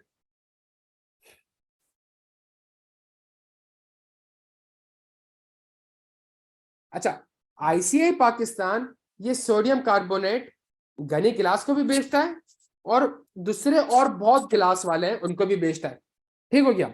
और आईसीआई पाकिस्तान सोडियम कार्बोनेट का एक लीडिंग प्रोडक्शन है, बहुत ज्यादा प्रोडक्शन करता है, सही है। गनी गिलास जो गिलास बनाता है इसका भी एक ठीक ठाक मार्केट शेयर है, गिलास का सबसे बड़ा नाम है इसका, मैं कह सकता हूं उसका डोमिनेंट इन्फ्लुएंस है। इन दोनों ने हरकत क्या करी पता है? इन दोनों ने हरकत क्या करी बच्चों? इन दोनों ने एक जेवी बना ली, एक जॉइंट वेंचर बना लिया, जिसमें 50% शेयर्स किसके? आईसीआई के। 50% शेयर्स किसके? गनी गिलास के। और इस जॉइंट वेंचर का पर्पस क्या होगा, जल्दी से बता दें। इस जॉइंट वेंचर का पर्पस क्या होगा, जल्दी बता दें प्यारे बच्चों।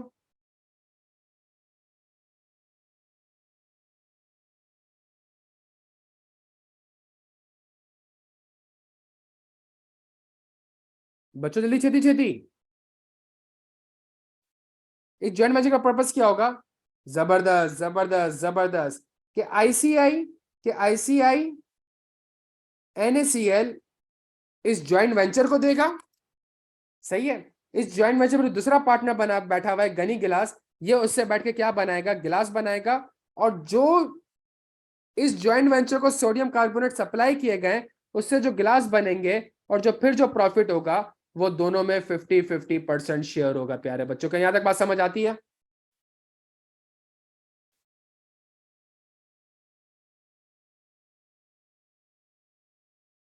बच्चों के यहां तक बात। तो अगर आप कोई ऐसा मर्जर करने जा रहे हैं, अगर आप कोई ऐसा मर्जर करने जा रहे हैं, no undertaking shall entered into a merger which substantially lessens competition, which substantially lessens the competition by creating or strengthening a dominant position in the relevant market। या तो डोमिनेंट पोजीशन क्रिएट कर लेगा या उसको मजीद स्ट्रेंथ कर लेगा। क्या यहां तक बात समझ आती है? सीए के मार्केट में टफ कंपटीशन चल रहा है, हम सब एग्री करते हैं। सीए के मार्केट में प्यारे बच्चों टफ कंपटीशन चल रहा है, हम सब एग्री करते हैं। लेकिन जहां दो तीन इंस्टीट्यूट आपस में बैठ के मर्ज हो जाए, हाँ जी, तो या तो कोई एक ऐसा इंस्टीट्यूट होगा जिसकी ऑलरेडी डोमिनेंट पोजीशन होगी, और नहीं भी होगी तो उसकी बन जाएगी, मजीद स्ट्रेंथ हो जाएगी। क्या यहां तक बात क्लियर है? ये सेक्शन 11 बड़ा आसान है, इसके अंदर सिर्फ और सिर्फ स्टेप्स डिफाइन किए। स्टेप्स क्या होगा? Notwithstanding to the provision contained in the act where an undertaking intends to acquire the shares और asset of the another undertaking, और टू और more undertaking intends to merge the whole और part of their business and meet the pre-merger notification threshold stipulated in the regulation prescribed by the commission, such undertaking or undertaking shall apply for the clearance from the commission of the intended merger। सिर्फ एक point सबसे important है, अगर आप एक ऐसा merger करने जा रहे हैं जिसकी वजह से स्ट्रेंथनिंग होने जा रही है आपकी डोमिनेंट पोजीशन, या क्रिएट होने जा रही है, अब तक आप डोमिनेंट, अब तक आप बिग फिश नहीं थे, अब आप बिग फिश बनने जा रहे हो, तो आपको क्या अगला स्टेप क्या करना पड़ेगा प्यारा जी? जल्दी से क्लियरेंस लेनी पड़ेगी। किससे क्लियरेंस लेनी पड़ेगी? कमीशन से। The concern undertaking shall submit a pre merger application. तो क्लियरेंस लेनी होगी, तो क्लियरेंस लेने के लिए मुझे क्या दायर करनी पड़ेगी? मुझे एक प्री मर्जर एप्लीकेशन दायर करनी पड़ेगी कमीशन को। As soon as they agree in principle और sign a non binding letter of intent to proceed with the merger, जहां आईसीआई और गनी गिलास इस चीज पे एग्री करके कि हाँ जी जेवी बनानी है और एक नॉन बाइंडिंग एग्रीमेंट पे दाखिल हो गए, तो इन दोनों को प्यारे बच्चों किसके पास किससे क्लियरेंस लेनी पड़ेगी? कमीशन से। और कमीशन से क्लियरेंस लेनी पड़ेगी तो खाली हाथ नहीं जाना पड़ेगा, साथ में क्या लेके जाना पड़ेगा? एक लिफाफा लेके जाना पड़ेगा। और इस लिफाफे में क्या लगा हुआ होगा? एक अदद एप्लीकेशन लगी हुई होगी। जिस एप्लीकेशन की मैं बात कर रहा हूं ऊपर, shall be in the form and accompanied by a processing fee, पैसे भी साथ लेके जाइएगा, as may be prescribed by the commission. The concerned undertaking shall not proceed with the intended merger until they have received clearance from the commission. The commission shall by way of an order बाकायदा पास करेगी, refer to in section 31, ये आपके syllabus का part नहीं है, decide on whether the intended merger meets the threshold and the presumption of dominance as determined in section 3. Such order shall be made within 30 days of the receipt of the application. तो इसका मतलब है ये जो company है ये application और पैसे लेके किसके पास जाएगी? कमीशन के पास जाएगी। कमीशन को 30 दिन के अंदर ऑर्डर देना पड़ेगा कि वो क्लियरेंस दे रहा है। किस चीज के लिए? क्लियरेंस का ऑर्डर 30 दिन में देना पड़ेगा। अगर अगर if so determined, the commission shall initiate a second phase review, and for that purpose the commission may require the concerned undertakings to provide such information as it considers necessary to enable the commission to make the necessary determination. वो एक second phase review भी कर सकता है। Failure to make a determination within the prescribed period of 30 days for the first phase review shall mean that the commission has no objection to the intended merger. अगर 30 दिन के अंदर कोई भी ऑर्डर नहीं आया तो इसका मतलब है एक्सेप्ट हो चुका है। On initiation of the second phase review, 2 reviews होंगे अगर कमीशन सेकंड रिव्यू चाहे तो। सेकंड रिव्यू का मतलब है आपने जो इन्फॉर्मेशन जमा करा है उसके पास वो मजीद आपसे इन्फॉर्मेशन मांग सकता है, सही है।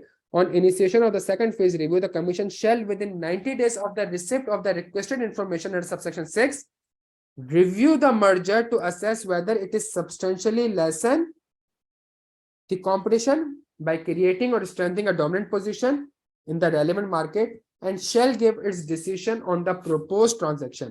In case concerned undertakings fail to provide the information requested, the commission may reject the application. Failure to render a decision within 90 days shall be deemed to mean that the commission has no objection to the intended merger. If after the second phase review, the commission determines that the intended merger substantially lessens the competition by creating or strengthening a dominant position, it may nevertheless approve the transaction. If it is shown that ये पढ़िएगा, ये पढ़ चुके हम, it contributes substantially to the efficiency of the production. Such efficiency could not reasonably have been achieved by a less restrictive means of commission. The benefit of such efficiency clearly outweighed the adverse effect. It is the least anti-competitive option for the failing undertaking asset when one of the undertaking is faced with actual or imminent financial failure, provided that the burden of proof shall lie with the undertaking seeking the approval. इसमें से कुछ ऐसे जो कि हम already पढ़ चुके थे, कहां पढ़ा था हमने?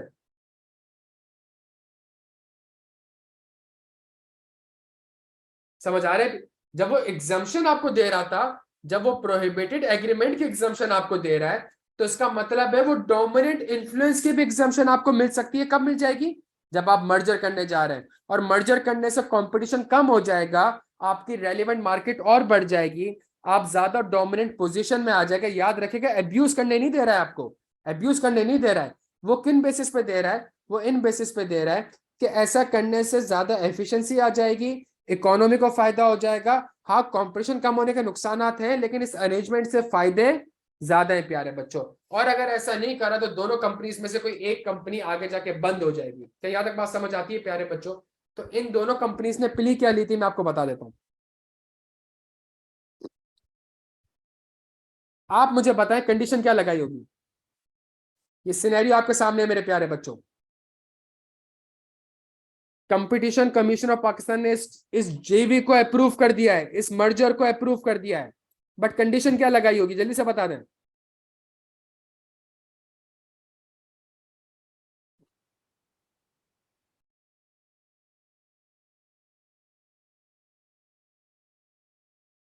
बच्चों जल्दी छेती छेती, कंडीशन क्या लगाई होगी?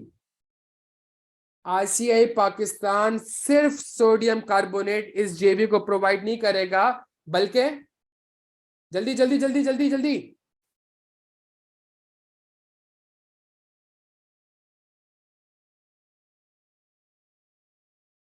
बच्चों ऐसा ना करें यार।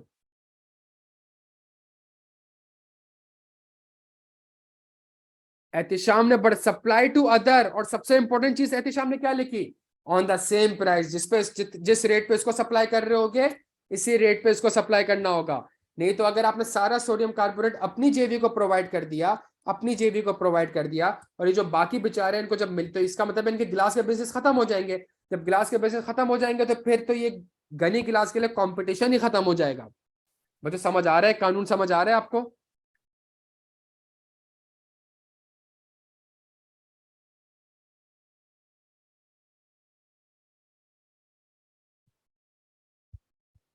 बेहतरीन हो गया। और एक और पीली ये थी कि आगे जाके सी पैक का प्रोजेक्ट आने वाला है, इकोनॉमी इंशाल्लाह हमारी ग्रो करेगी, गिलास की प्रोडक्शन ज्यादा होगी, गिलास की डिमांड ज्यादा होगी। अगर ये अरेंजमेंट नहीं किया गया तो आगे जाके गिलास को इंपोर्ट करना पड़ेगा, जो कि मुल्क के लिए खसारा है। तो इसलिए हमें अलाउ करें, बिकॉज गनी गिलास एक बहुत बड़ा प्लांट लगा रहा है, जिससे कॉस्ट ऑफ प्रोडक्शन भी कम हो जाएगी, एफिशिएंसी भी ज्यादा हो जाएगी, और क्वालिटी भी अच्छी हो जाएगी। क्या यहाँ तक बात समझ आती है बच्चों?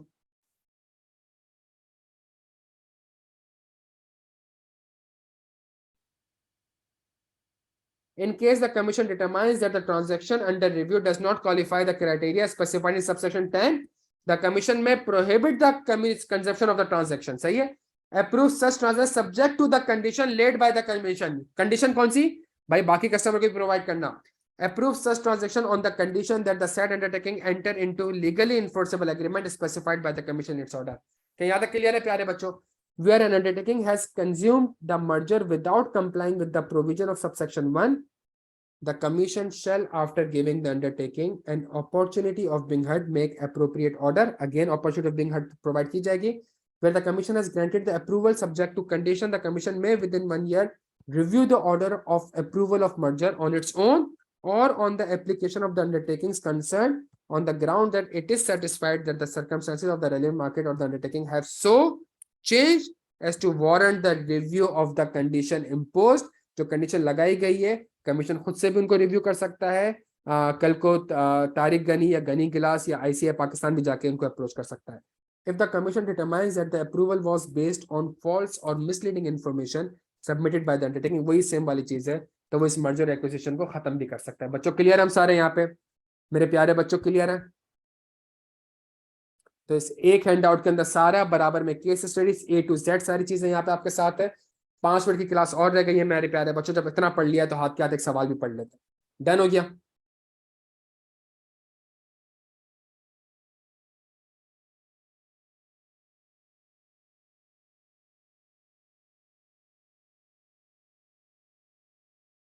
चलो बच्चों आ जाओ। समर 2022 में ये सवाल आपसे एग्जामिन हुआ था।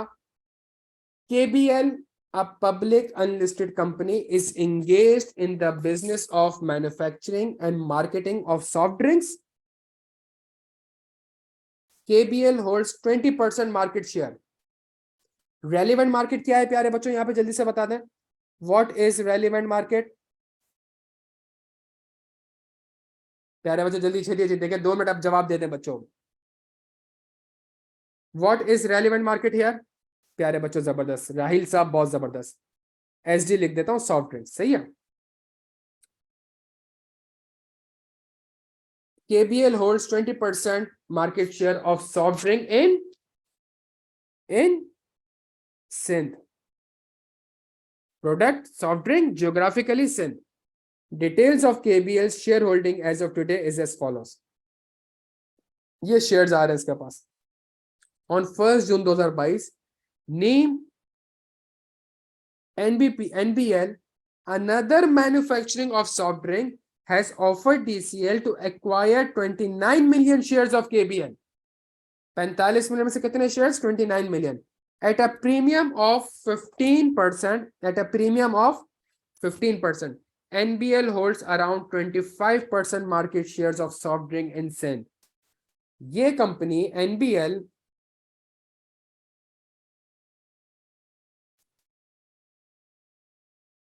इसके शेयर्स एक्वायर करने चाहते हैं। कितने? 45। 29 को डिवाइड करें 45 से, यार क्या आंसर आएगा बच्चों? जल्दी छेती छेती।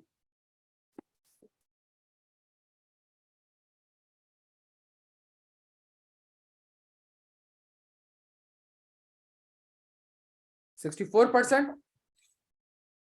तो एनबीएल केबीएल के 64% शेयर्स एक्वायर करने जा रहा है। डन हो गया? इसका मतलब है एनबीएल केबीएल को क्या कर रहा है? कंट्रोल कर रहा है। तो क्या 20% को भी कंट्रोल कर रहा है?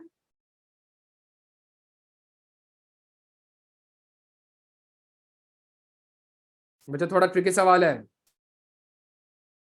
तो एनबीएल के अपने पास अपना मार्केट शेयर कितना है? 25। और इसके पास और कितना शेयर आ जाएगा? 20। टोटल कितना हो गया प्यारे बच्चों? 45। Under the applicable corporate loss, ये आई कैप का बड़ा हुसन है। Under the applicable corporate loss discuss the conditions that the NBL, NBL ये एक्वायर करने जा रहे हैं आप, should comply with before the proposed acquisition of shares from DCL. प्यारे बच्चों, under the applicable corporate law कौन सा लॉ अप्लाई हो जाएगा? जल्दी बता दें।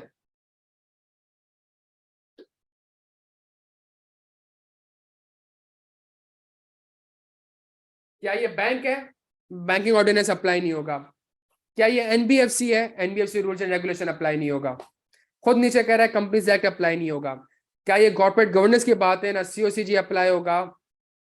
अच्छा आपको पता है ना क्यों लिखा भाई है? Ignore the provision of companies act. ना सीओसीजी अप्लाई होगा, ना पब्लिक सेक्टर रूल्स अप्लाई होगा। प्यारे बच्चों किस चीज की बात कर रहा है? कंपटीशन एक्ट 2010 की बात कर रहा है। डन हो गया प्यारे बच्चों? अब मैं आपके सामने आता हूं, तो इसका मतलब है यहाँ पे क्या होने जा रही है? यहाँ पे क्या होने जा रही है? यहाँ पे एक्विजिशन होने जा रही है। खुदा का वास्ता है अगले 5 मिनट रहिएगा, नहीं तो सारी मेहनत जाया हो जाएगी। प्लीज अगले 5 मिनट रहिएगा मेरे साथ।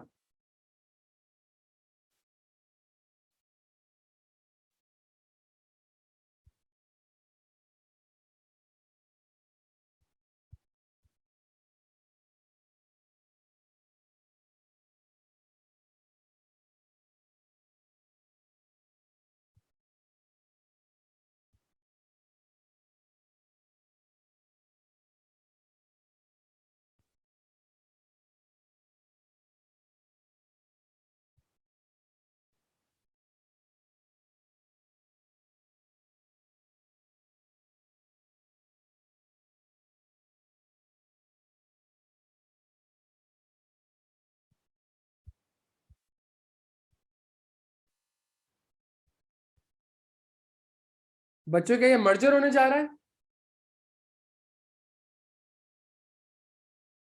बच्चों जल्दी बताएं, क्या ये मर्जर होने जा रहा है?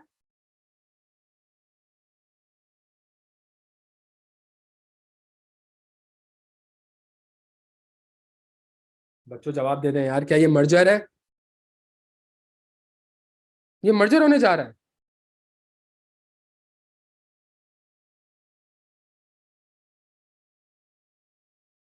ये तो एक्विजिशन होने जा रही है। लेकिन सेक्शन 11 किसके ऊपर अप्लाई होता है प्यारे बच्चों?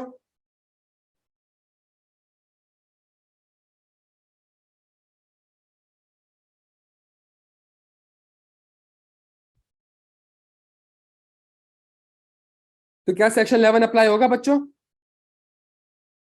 जल्दी खुदा का वास्ता आ जाए।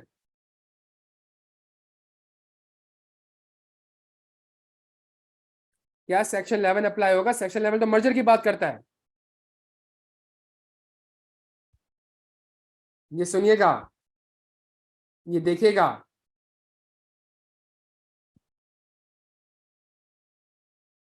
Prohibited agreements, no undertaking or association shall enter into any agreement or in the case of an association undertaking shall make a decision in respect of the production supply distribution acquisition। हो रहा है ऐसा कुछ? और control हो रहा है ऐसा कुछ? तो कौन सा सेक्शन अप्लाई हो जाएगा प्यारे बच्चों? तो ये तो प्रोहिबिटेड एग्रीमेंट है, तो मुझे क्या लेना पड़ेगा इस एग्रीमेंट के लिए?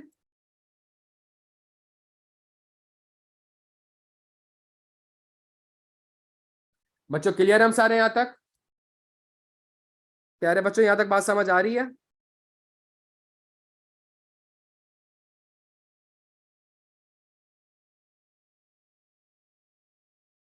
बच्चों ये गलत आंसर है, मेरे प्यारे बच्चों ये गलत आंसर है। ये खुदा का वास्ता है, थोड़ा सीरियस हो जाए।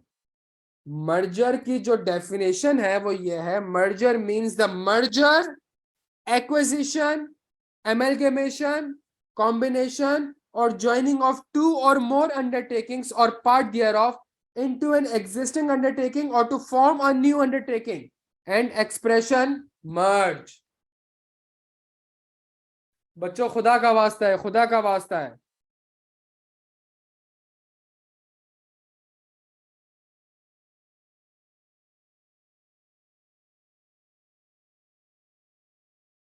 तो मर्जर की डेफिनेशन में क्या वर्ड लिखा हुआ आ रहा है? मर्जर मींस,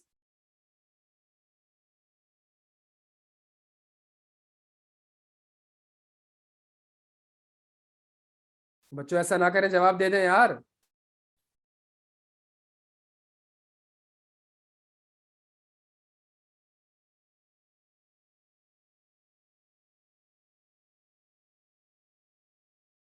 हाँ जी।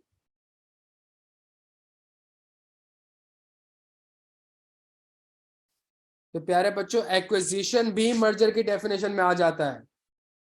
एक्विजिशन भी तभी इसके ऊपर सेक्शन 11 अप्लाई हो जाएगा, और जब सेक्शन 11 अप्लाई हो जाएगा तो इसका मतलब है उसको क्या, इसको क्या करना पड़ेगा, उसको क्लियरेंस लेनी पड़ेगी। किससे? कमीशन से।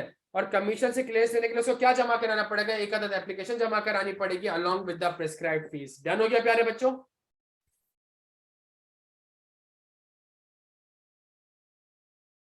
बच्चों खुदा का वास्ता है, देखें, एक एक डेफिनेशन, एक एक वर्ड भी नहीं छोड़ना है। मेरी बात सुने, मैं एक और टेक्निकल डिस्कशन कर लूं आपसे।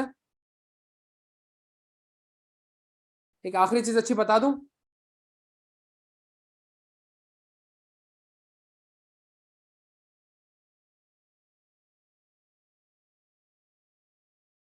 सुनिएगा, खुदा का वास्ते सुनिएगा। क्या केबीएल का मार्केट शेयर कितना है बिफोर एक्विजिशन?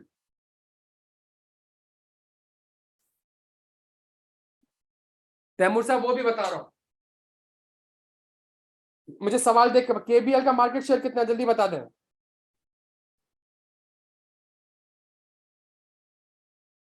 एनबीपीएल का मार्केट शेयर कितना है?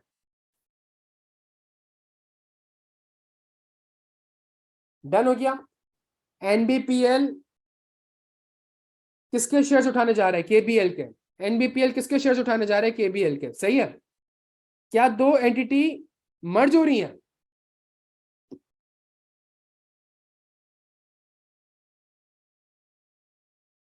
ये बिफोर एक्विजिशन है। अच्छा मेरी बात सुनिएगा प्यारे बच्चों, बड़ा जबरदस्त, ये 2 मिनट दे दे मुझे, ये आपके भलाई की बात कर रहा हूं। अगर ये मर्जर हो जाता है, अगर ये एक्विजिशन हो जाती है, सॉरी, अगर ये एक्विजिशन हो जाती है, तो केबीएल का मार्केट शेयर कितना होगा?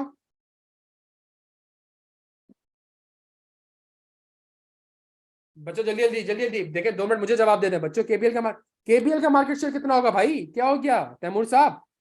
केबीएल को तो एक्वायर करने जा रहे हैं आप। और एनबीपीएल का?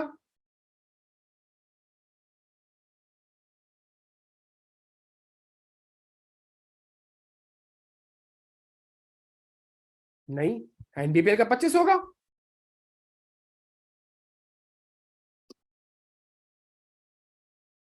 भाई इसका साल का 20 रुपए का रेवेन्यू था, इसका साल का 25 रुपए का रेवेन्यू है। सुनिएगा मेरी बात को, इसका साल का 20 रुपए का रेवेन्यू, इसका साल का 25 रुपए का रेवेन्यू है। अब मैं इसको एक्वायर कर लेता हूं, तो क्या साल का रेवेन्यू 65 रुपए हो जाएगा? जो आप कह रहे हैं, आप कह रहे हैं 45 लिखे यहाँ पे, तो मेरा साल का रेवेन्यू क्या 65 हो जाएगा? जवाब देना भाई, कॉमन सेंस इस्तेमाल करें।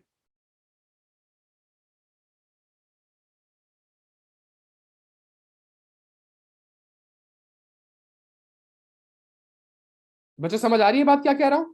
तो आफ्टर एक्विजिशन में मार्केट शेयर तो यही रहेगा। तो ये डोमिनेंट इन्फ्लुएंस कहां से हो गया? सुने, dominant position of one undertaking, और जल्दी जल्दी जल्दी, और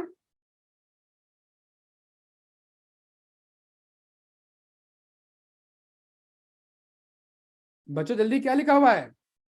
जबरदस्त। तो इसका मतलब है इसमें बीपीएल भी आ गया, इसमें एनबीपीएल भी आ गया।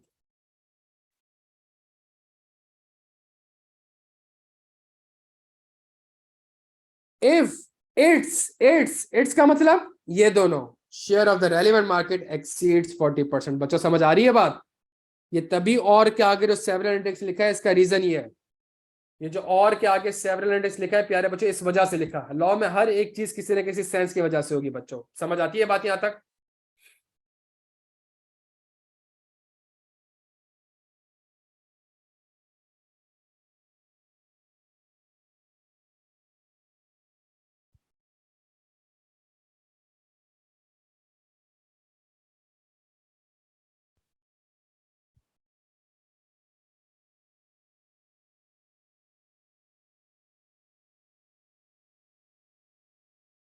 डन हो गया बच्चों?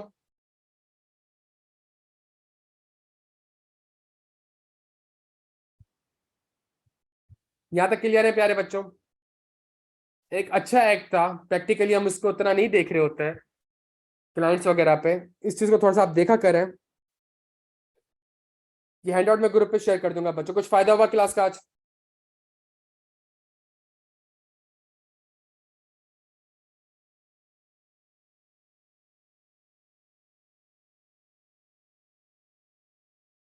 चलो बच्चों, thank you so much, thank you so much. अपना बेहद ख्याल रखिएगा प्यारे बच्चों। इंशाल्लाह मुलाकात होती है अगली क्लास में। जजाकल्लाह।